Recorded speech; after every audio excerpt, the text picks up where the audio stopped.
આજ તો મારો દી કેટલો સારો ગયો છે તમે યકીન નહીં કરો. તો જય માતાજી મિત્રો, મારું નામ કિશન છે અને હું મારી ફેમિલી હારે મુંબઈમાં રહું છું. સ્વાગત છે તમારા બધાને મારા મિની બ્લોગમાં. આજ છે બ્લોગનો 26સો દિવસ અને મુંબઈમાં થઈ ગયા તમને 31 દિવસ, મતલબ કે 31 ડેઝ. તો હંમેશા ની તરહ અમે જામુન લઈને જઈ છીએ દુકાન લગાડવા. હવે દુકાને જવા માટે અમે ટેક્સી કરી લીધી હતી અને મારા આરતીની શરૂઆત બી આ ટેક્સીથી જ થવા વાળી હતી. કેમ કે અમારા ઘરથી દુકાન 3 કિલોમીટરની દૂરીમાં છે અને આ 3 કિલોમીટરમાં ટેક્સી ડ્રાઈવર અમને બધાને એટલા પકાવી દીધા હતા. મને તો પર્સનલી એમ થઈ ગયું હતું કે હું ટેક્સીથી ઉતરીને પેદલ જ જાઉં. પણ પછી ટેક્સીથી ઉતરીને અને ખુદને હોશમાં લાવીને હું ગયો ભાઈ હારે સામાન લેવા. અને જ્યાં લગી અમે સામાન લઈ આવ્યા ત્યાં લગી ભાઈ અને મારી માએ જામુન નોખા નોખા કરી નાખ્યા તાકે અમે જલ્દી બેસીને ફ્રી થઈ જાય. અને હવે હું તમને આજના દિન હજી એક સારી વાત બતાવું. આજ અમને જામુ આવ્યા ડાયરેક્ટ માર્કેટથી ફોન આવ્યો હતો. કોઈ દિવસ અમને માર્કેટથી ડાયરેક્ટ ફોન નથી આવતો. અમે ખુદ જ માર્કેટથી જઈને માલ લઈ આવી છીએ. આજ અમને માર્કેટથી ખુદ ફોન આવ્યો હતો કે ભાઈ આજનો માલ બહુ સારો છે, તમે કહો તો તમારા માટે માલ સાઈડમાં કરી દઉં, નકર તમે જ્યાં લગી આવશો ત્યાં લગી માલ બધો વેચાઈ જાય છે અને તમને કાંઈ નહીં મળે. તો પછી અમે બી વગર માલ જોયા હા પાડી દીધી. અને પછી માલ કેવો આવે છે એ તો તમે સ્ક્રીનમાં જોવો જ છો રહ્યા. મતલબ ભાઈ બંદરની બી સાઈડ આની સી કમ લાગે છે જેટલી આ જામુનની લાલ થઈ પડી છે. પર એક ફેરે જગા ઉપર માલ આવી ગયા પછી તમારા પાસે એને સેલ કરવા સિવાય કોઈ ઓપ્શન ના હોય ભાઈ. તો પછી અમે બી સારી રીતે માલ લગાવી લઈ છે અને માલ લાગ્યા પછી હું એક જામુન ખાવા માટે લઈ લઉં છું અને પછી એનું એક બાઈટ ભરું છું તો મારા દાંત સાથે મારા પૂરા મોઢામાં ઝંઝનાટ ફેલાઈ ગઈ હતી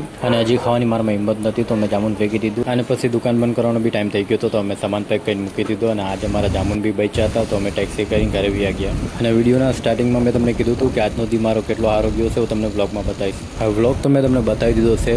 તમારે કમેન્ટમાં બતાવવાનું છે કે આજનો દી મારો સારો ગયો હતો કે ખરાબ ગયો હતો. તો જાઓ કમેન્ટ બોક્સમાં કમેન્ટ કરો અને બ્લોગ સારો લાગ્યો હોય તો વિડીયોને લાઇક કરજો અને પેજને ફોલો કરજો. ચાલો મળીએ બીજા બ્લોગમાં. જય માતાજી.